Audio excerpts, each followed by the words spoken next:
Welcome to Higher Education Advocates Podcast.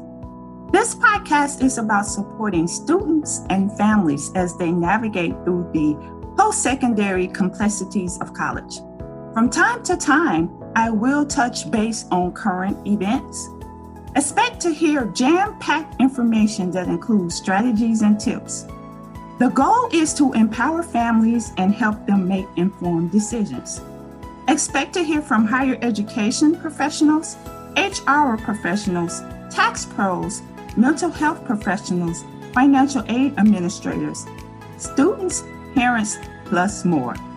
My name is Teresa Harris, and I'm a college financial aid expert. I'm also the founder and owner of Scholarship Momma. I have a master's in higher education, and I am an alum of Robert Morris University in Chicago. I'm a wife, mom, and grandmother. My heart is for our youth, but the information I'm sharing is relevant for all age groups. When it comes to college, my experience as an adult student was fantastic. I was eager to learn and ready to start a new career, and the only way I could pay for college was to borrow loans. One thing I failed to realize is the impact student loans would have on my future. I borrowed thousands of dollars during my undergraduate career, and as time went on, the amount I owed ballooned. As of this recording, I'm still paying off student loans, and I completed college years ago. For the record, I don't have anything against student loans, but I do believe in responsible borrowing, which is something I didn't do. As for the podcast, expect to hear from me on a bi-weekly basis. This podcast is available on Anchor FM and Scholarship Momma YouTube channel.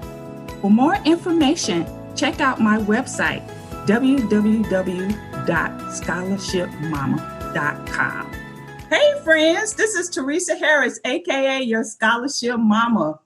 Welcome to Higher Education Advocates Podcast. I'm super excited. We have Jamie Newsome here today. She is an Assistant Director of Regional Recruitment with IUPUI University. Before enrolling in college, students must apply. Someone on the admission teams review the application and decides whether the student is going to be admitted. We are going to be talking about the admission process today, plus more. Welcome, Jamie. Tell us a little bit about yourself. Thanks so much, Teresa, for having me. So as Teresa said, my name is Jamie Newsome, and I am the Assistant Director of Regional Recruitment at IUPUI. That does stand for Indiana University, Purdue University in Indianapolis, for those wondering.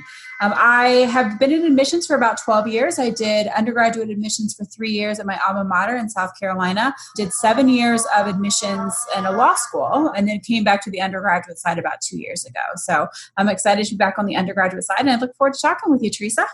Oh, thank you so much for joining us today. So we have a power-packed jam session on today, and I have a few questions for you. So the first question I have for you, admissions depends on a number of factors. Can you give us a little bit more details about that process? Yeah, I can. Admissions is one of those things that is really, it really depends on the school that you're applying to. So my recommendation for all students when they start the application process is reach out to their admissions counselors, because every school is going to be a little bit different. But in general, one thing you can guarantee almost all schools are going to ask for is your high school transcripts. They're going to be looking for your grades. Some schools will require your test scores. Some schools will require an essay. Some schools will also be looking at extracurricular activities. So are you a president of the pep club, or have you played an instrument in band? Do you have any work history? They're going to be wanting to see what you've done outside of the high school setting. So it's really important that you work with the admissions counselors to figure out exactly what they're looking for. Something that you're going to hear now is something called test optional, and I just wanted to bring this up because this is sort of a new movement. Test optional means that you are not required to submit your test scores. So there are a lot of universities out there that are now test optional. That means that you get to decide whether or not you want to submit your SAT or ACT scores to be reviewed for admission. So, it's up to you. Work with a counselor, work with your high school guidance counselor, and see if you can figure out what is the best path for you. But yeah, in general, you've got a lot of different options. So we definitely encourage you to talk to your counselors and figure out exactly what it is you're going to need in order to submit a successful application to the university of your choice. Oh, awesome, awesome. That's good information. Wow, what a movement. Now we're going test optional. So, oh, okay. So my second question is, has COVID-19 changed plans for prospective students? Yeah, absolutely. So, juniors, which are kind of the group that we would be targeting right now, right? Because seniors at this point have generally made their decisions and they're finalizing their plans to start college in the fall. Juniors are the ones that we would be targeting, and the way we would do that is through campus visits. So the juniors come to campus and have a tour, or meet with academic units, or meet with prospective students. And we cannot do that right now. So it's a little heartbreaking for us as admissions counselors, because a lot of us just love to show off our campuses. And that's really a great hook. That's when you get to school and you're like, you know what, I can see myself here for 4 years. This is where I want to spend my time. And so we've had to be very creative in how we've been able to reach these students. So every university that I know has some type of virtual option. So what this is you can go to the school's website and you can take a virtual tour. You can meet with admissions counselors through Zoom or email or phone. You can meet with academic units or different majors that you're interested in. You can connect with students. So absolutely this has changed. And it's going to be interesting to see what happens in the fall and how this is going to change recruitment for us in the fall as well. But just know that the virtual options are out there, and there are really great and easy ways to connect with schools and with representatives from those schools. So even though we're all working from home, we're all working. So we are here to support students in any capacity, whether or not you're a junior, senior, or below. But the virtual options right now are the way to go until we can get these campuses open back up. Oh, wow. And is this something that continues like all year round, Jamie? Because I noticed a lot of organizations were doing virtual options here. A few weeks ago, it's like a flood of them on Facebook. And I didn't know if it was because, seniors hadn't made their mind up yet, or, they were still choosing colleges. And so will this continue in the summer, or will it something that will stop?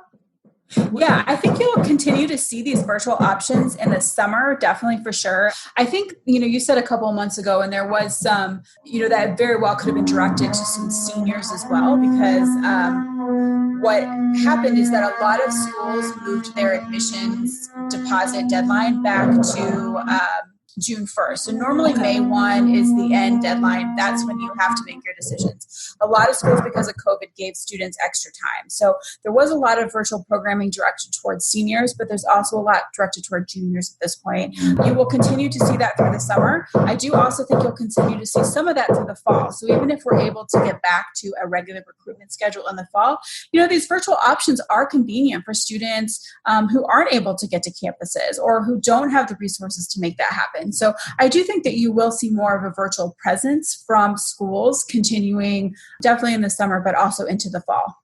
Oh, good. Okay, that's good to know. I'll make sure I share that with my students as I'm talking to them to make sure to visit, the potential colleges they wish to attend. Go and see, do they have a virtual option? Because really, that's a great option without leaving town, Exactly. Well, and it's also great too, because if you take the virtual tour and you're like, you know what, I just don't see it, then that's a school where maybe you don't have to go visit, right? So then you can kind of weed down the schools that you really want to go check out in person if you do have the resources and time to be able to do that. But certainly have your students check out the virtual options because they are everywhere and they're really great. Oh, awesome. Awesome. Okay. So let's talk about the application process. Is there anything a student can do to make their application stand out? Any tips?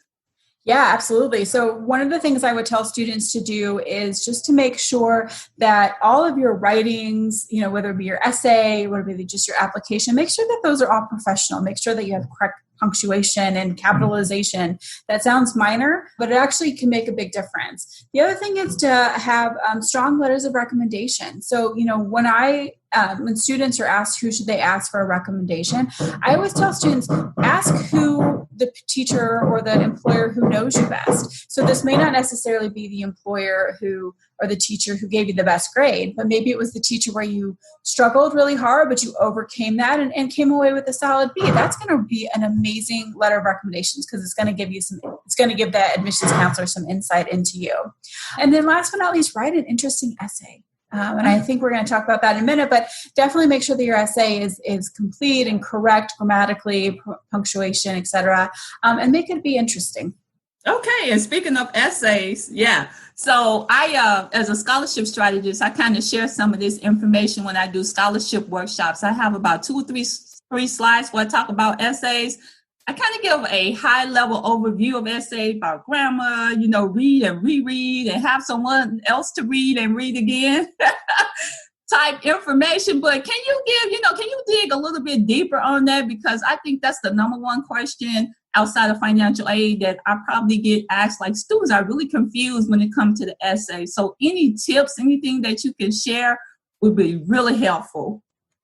So I will say that the tips that you provided are like numero uno in my book. Make sure that your grammar is correct and that your punctuation is correct, and that, make sure the name of the university, if it's in your essay, matches the school that you're applying to. That's another big one. So those are all great tips, right there. But in terms of topics, so 2 things. One, make sure that you're responding to the topic that your college is requiring. So some schools will have specific essay topics that you have to write on. So just make sure that if that is the case for this particular application, you are doing that. The second, if they don't require a particular essay question, we don't have one at IUPUI. So you're essentially able to write on kind of whatever you want to write about.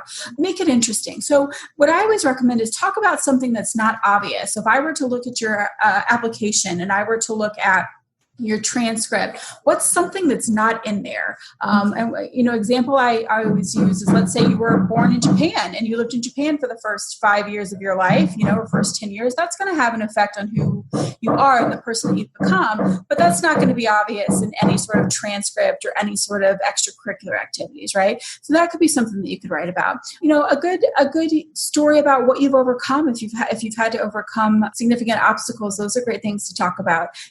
We always say that the best thing that you can do in your essay is to keep it interesting. So there's not a particular formula. There are certain boundaries you don't want to cross, obviously. But if you have something that makes you interesting, makes you unique, that maybe you're like, oh, that's not appropriate for a college admissions counselor, chances are it's probably not that bad, and it might actually be a really interesting topic. So that's kind of my thing, is just make sure that whatever you write about is going to be interesting for the person who's reading it. Oh, awesome. And then I know in some cases, students, I have heard that they had to write essays for the particular major that they're majoring in. So for that division as well. And so those same tips apply, I would say, correct?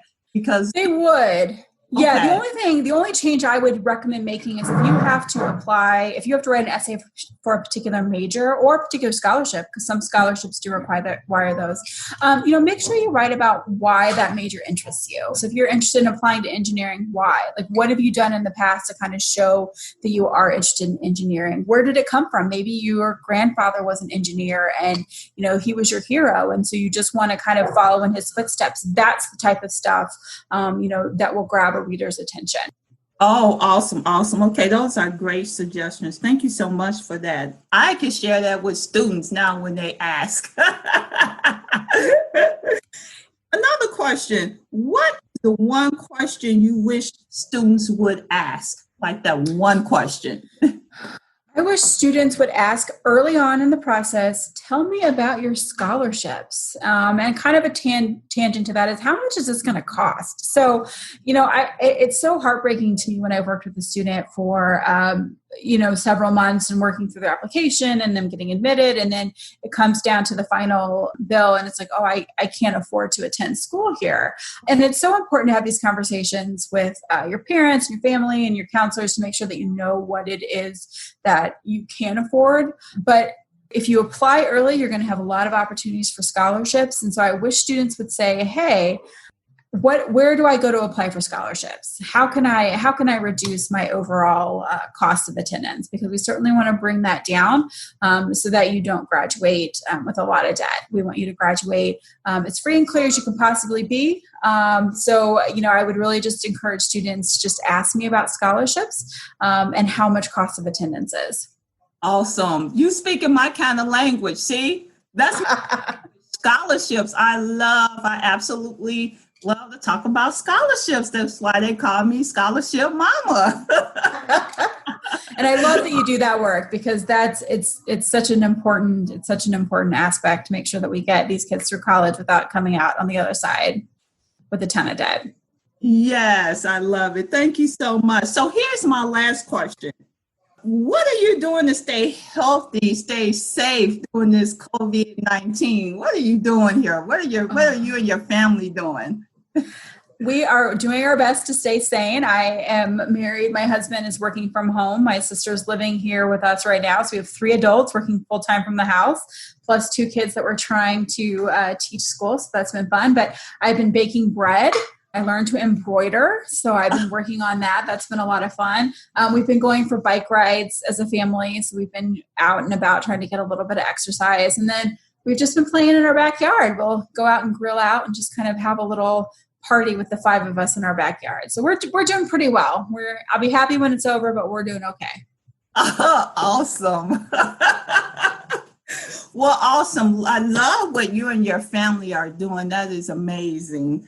Anyway, I want to thank you, Jamie, for sharing your insights, for sharing your wisdom as it comes to admissions. Scholarship Momma is so grateful for you coming, and we will talk soon.